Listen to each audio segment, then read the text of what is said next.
and welcome back to my channel. Today's video isn't going to be a how-to punch needle or anything within the realm of how-to.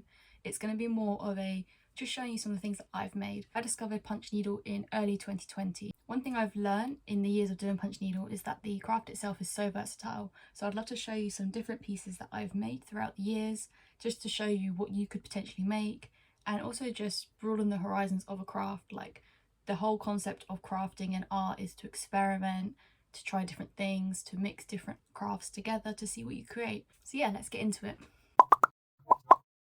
So for those of you that are new and are unsure what a punch needle actually is, this is a punch needle. So a punch needle is just a hollow tube that you thread some yarn through, you poke it in some cloth and it creates little loops. One side's looped and one side is flat stitches.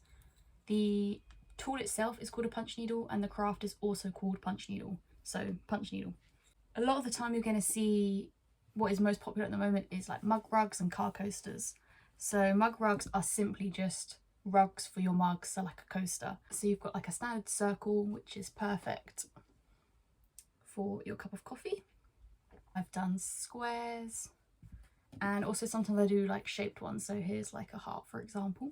And then alongside the mug rugs, like I said, you get car coasters. So in the center console of your car, you've got your cup holders, and in there fit some cute little mini coasters. So one, they make your car look cute, and two, if you want to use them in a way of like catching any spills, you can. But yeah, they're just like a cute little addition to your car.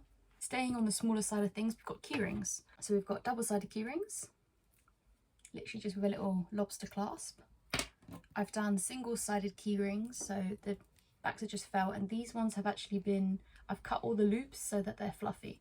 So normally you'd get like little loops like this, and this, they've been snipped so it's much fluffier texture. This has a little ball chain on it. These were designed to hook onto shoes, so like as little shoe charms. And then also bag charms. So again, just a simple double-sided punch needle with a bit of string that you can then attach to your bag. And moving on to wall hangings. So wall hangings, wall art, anything that goes on the wall or on your shelf. So for example, I've got the embroidered cat here. I've got my banner that I made, which is simply just the shape of car coasters with a little bit of felt on some string. Small and large bunnies that hang, so they've both got a little loop and they can hang on the wall anywhere you want to put them. I've done some little animals, simple little metal hook on the back, or you can plait some yarn and then it can hang from a hook like that. Like I showed you the little cat there. I've got small pumpkin, large. These have been made onto the embroidery hoop, and then all I've done is instead of cutting them off the hoop, I've just backed them so they hang as a whole piece. These ones, these little flowers that I've done, again like the animals, just a little metal hook, but these have actually got two types of stitches. So the outside and the flower has been done with looped stitches, and then the background is flat stitches. So as you can see, the flower and the outline stand out slightly more so than the background does, to create some sort of like dimension and texture. Wall rugs. So whereas you can do rugs that go on the floor or rugs that go on a table, you can also do rugs that you can hang. So for example, I've got this big one back here, my little ghosties. Kind of reminds me of like a chocolate bar. Again, I try to do the ghosts in a slightly longer stitch than the background, so that the ghosts actually stand out slightly against the background colours. So they're slightly raised. I've got this one, which I did at the start of this year. I was going to go down a new path of like abstract. So I took a photo of somewhere that I've been. I then changed the photo slightly to make it abstract anyway, and then I did it in punch needle. So the original photo is the Colosseum in Rome. I will put up like the side by side, so hopefully you can sort of see where the inspiration was. So this is like an abstract piece. It's not finished. I just did it for myself. I literally just put a draw pin through it and hang it on my wall. But I will put up original photo here so you can sort of see where it comes from. You can kind of see, I mean, I can see the Colosseum, but then again, I made it.